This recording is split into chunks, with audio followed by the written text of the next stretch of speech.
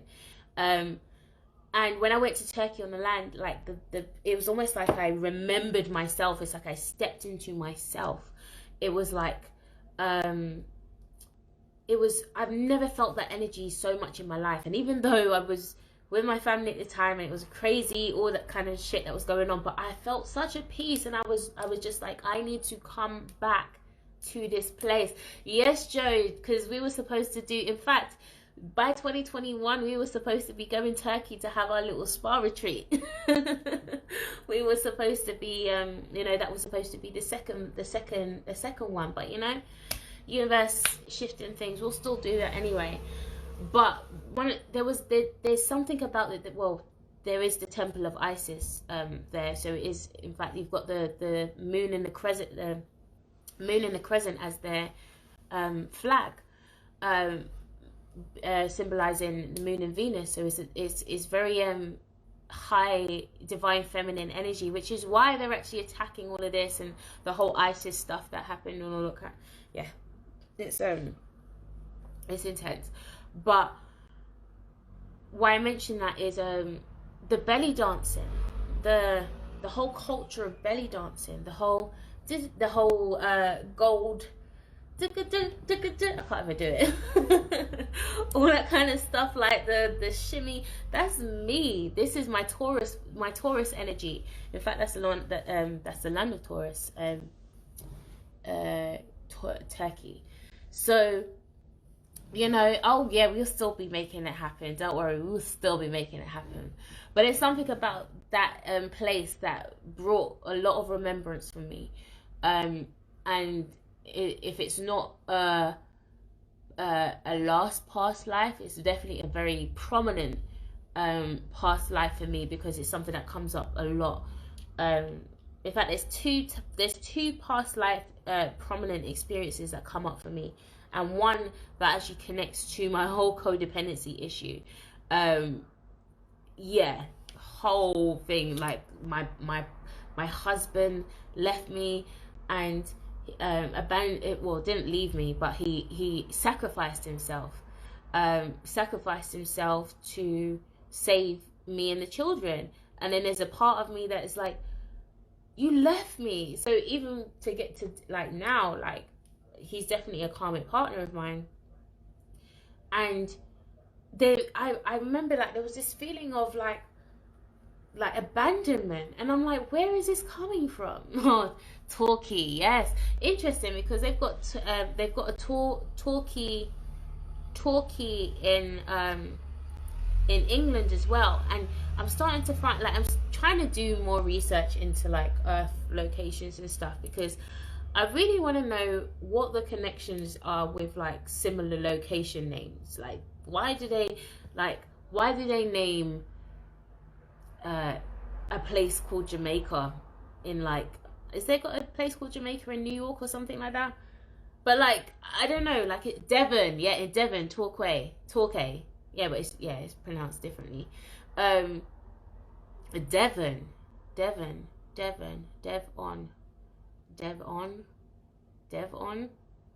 yeah, even this is what I mean, breaking down names, like, what does Dev mean? And then obviously we know what on means. I need to break that down. That's going to be a little rabbit hole for me. I've been doing these weird little rabbit holes the last few weeks, and that's another thing of Mercury and Scorpio. You're just going deep and deep and deep as the rabbit hole goes. Jamaica Queens, yeah, and the very fact that they call it Queens, right?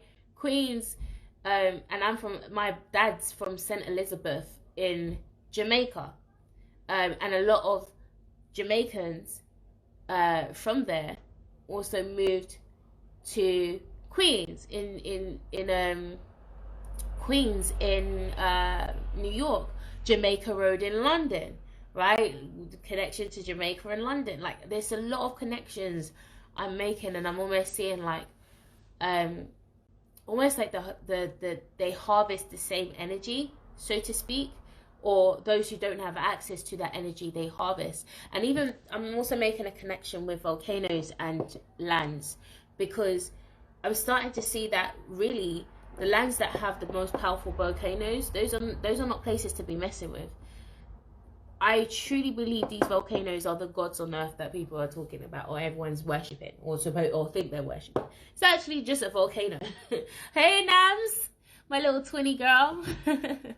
So I just think there's a lot going on. I remember looking at the map of the east coast of USA, and there are similar placements on the map of UK towns like New York, Southampton, Portsmouth. They got Manchester as well. They've got Birmingham. Right, there's a good few places that they've got. In fact, what actually really alarmed me was they've got Plymouth in. I was researching. Is it Montserrat or Martinique? I always get them mixed up. Montserrat, I think that's where the volcano eruption happened in 1996. They have somewhere called Plymouth. And but then when I see it, I see Plymouth, and I'm like, what are these connections? You'll probably find some connections back to slavery days and some connections there or whatever. But I feel like there's some spiritual connections that is there as well. USA resembles England, Rome, and Egypt. Yeah, it does. UK name it. They even have a place called Cornwall. Oh, what, in America they have Cornwall too? And we know what corn is, especially if you look at the story of Joseph. Corn is abundance. Yeah, in Montserrat. It's in Montserrat. British Empire and their harvesting. Yep, definitely. But it's also, this is why I want to move on to this book. I really want you guys to, those of you who are studying Wetico with me, this is another book that you will need to look into. Columbus and Other Cannibals by Jack D. Forbes. This is literally the harvesting, but from like showing the whole spiritual harvesting behind that. Not in depth as you probably want to be able to see, but there's a lot of connections you can make with it. But I'm going to read back this book as well. Like, I started reading it, but I didn't go through it. I'm a Gemini, so sometimes I skip books. I skip books, and not skip it, like I'll read to a certain point and I'm like, I'm bored, I need another book to read to kind of stimulate my, I need to stop that. But Buddha said, Yellowstone National Park has the most powerful volcano in the world. If it erupts, it could take out the Americas. It's one of the most powerful volcanoes. It's not the most powerful volcano. In fact, there are actually a few super volcanoes in the US, and there's a few super volcanoes around the world. I think the reason why Yellowstone becomes more highlighted is because of it's already waking up. It's already moving. It's already shifting. I wouldn't say, as I mentioned earlier, Yellowstone, I don't expect it to erupt right now, but there's other activity happening around, which I've been warning you guys to really be paying attention to your local areas, because some of your areas you don't realize are actually calderas. They're actually sunken super volcanoes, and they're not letting people know a lot of that information. I showed you guys that information came out. I started doing some research on dormant and extinct volcanoes, as I'm doing on this whole like hypothesis of who is God, so to speak. And I'm researching, and then an article comes up from May. Britain has a sleeping giant that nobody liked to talk about, that's 80 miles away from fucking London. Like, who the fuck? They told us that we ain't got no volcanic activity, no nothing. But this is the third. We've had 3 earthquakes in the last 3 weeks. What is going on? And I do believe that there's some of it is definitely fracking, but I'm starting to question everything that's happening here. Like, what's actually going on? Like, what's really happening? Because it was in a similar location for the last 3 weeks. In fact, it was in the same location 3 weeks. So something's going on around there. And North Node in Gemini, start doing more research into your local areas. This is not the time to be traveling and, oh, I wonder what would be in Bali. No, you better stay fucking put and start understanding what the fuck is around you. Right? Yes, some of us are going to be relocating, as we've been speaking about as well. I'm looking into my relocations. I'm looking to be going into Canada. Definitely look out for your safe location zones pre-pole shift. I personally feel, and this is just my intuition, pole shift is going to happen, but I feel that I already feel like it's not going to be as intense as expected, but we definitely need to pay attention with what happens with this election, because it will let us know what timeline we're on. And I know we're not on an apocalyptic timeline, but I feel that there's an impact that is going to be less intense as expected, so to speak. But I do feel that it's something that we do need to be mindful of, is it's going to definitely change the face of the earth. The earth changes its face how many thousands of years, right? Who's to say that we can just skip all of this and, you know, nothing happens. So yes, tarot reading, yeah, I'll probably pull a card in a second. Do you think, oh gosh, do you think that, oh gosh,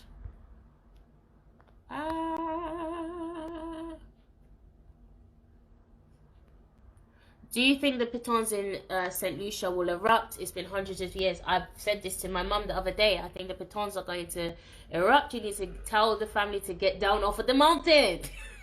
Because my family is literally right by Soufrière. They're right by the volcano. So I literally had the conversation with my mum. I said, listen, you need to tell, they need to calm down. So, yeah, I do think... in fact, why I say this, they are already volcanoes right now that are waking up, that haven't woken up for how many thousands of years. The Ring of Fire, you guys saw the video that I showed. The Ring of Fire is waking up. These coronal mass ejections and these solar flares are amplifying whenever. This is why you should always pay attention to solar weather. There's always an impact that will happen with the earth with regards to the weather. I showed you the picture in my Facebook of what was happening to the southern hemisphere. It's full up of storms. Never seen anything like it before.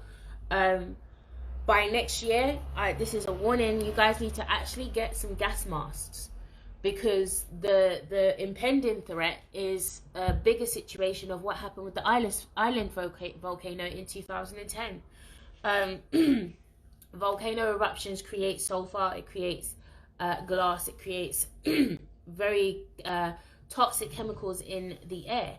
And we definitely know that we're moving towards some type of chemical warfare, whether it's nature induced, whether it's man-made induced, but Neptune is moving into Aries. That's chemical attacks, right? So we need to make sure that we're preparing ourselves very well for that, and the breathing in of the volcanic, especially depending on what volcanoes erupt, because each volcano has different compositions and each volcano erupts differently. Some erupts with more ash and more sulfur, some is just lava. You know, you have to be able to understand the different components of each volcano.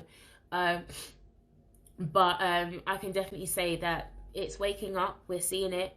Go and check for yourself if you don't believe me, but I did warn this would take place. It's interesting because Polynesian and Hawaiian cultures are well into the worship of volcanoes. Look into the film Moana. A few people have been saying this as I've been speaking about this, and it's funny because I've been looking into the Maui mythology, But to be honest, it's really, when you go and study the primordials, and this is why I keep saying to you guys, the first creation was not the sun, moon, and the stars. So stop worshipping it. In fact, don't worship anything. If you're gonna honor it, if you're gonna honor something, honor the earth. But the sun and the moon and stars was not. It was actually the second creation, and I will prove this to you through both scripture and through mythology. It wasn't the first creation. The first creation was the elements, the primordials. So we are, well, in fact, I wouldn't say we. Some of us are descendants of the primordials. Some of us are descendants of those that decided to go through the second creation in with the hermaphrodites, Lilith, and this type of culture, and they were doing parthenogenesis. Yeah, okay, they were doing parthenogenesis. Okay, yeah, that's a great thing they can be doing, but that's not original creation. That's not how creation is originally created. So yeah, we will be getting into that talk though, because I'm finding it really exciting. A lot of the stuff that I'm starting to explore. Calderas is spelt Caldera. Caldera. Yeah, pitons are dormant, but dormant also means that they just haven't erupted in a long time. It doesn't mean that it's not going to erupt. So yeah, in fact, Dominica is waking up. I saw a video of I saw a video of black steam coming from the sea. Like black steam. This is underwater volcanoes. So this is another thing that we have to be mindful of. Some volcanoes are actually undersea.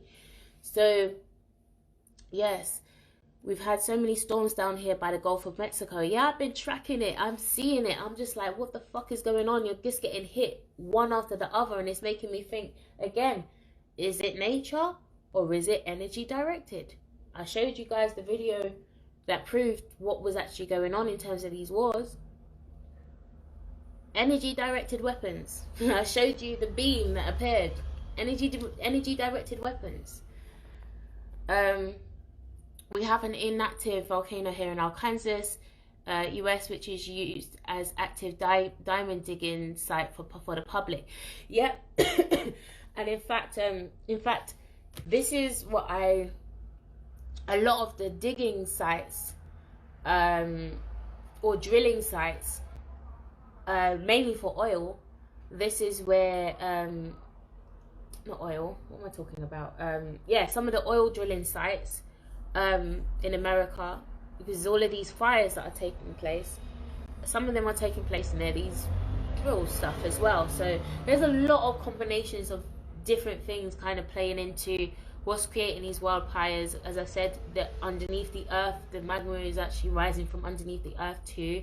We saw this happening last year as well, but we're seeing this kind of wake up again. So yeah, there's a lot.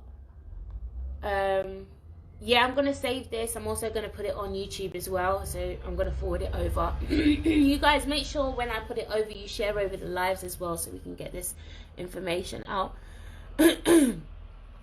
Crystal, been wanting to go up to the top of the crystal mines. Yeah, I wish I lived by a crystal mine so I can actually just go and just pick up my own stuff, man. Like, that would be so awesome. But some of you guys are over there, so some of you guys can hit me up, because I don't want to be buying no crystals from some random people. Not at all.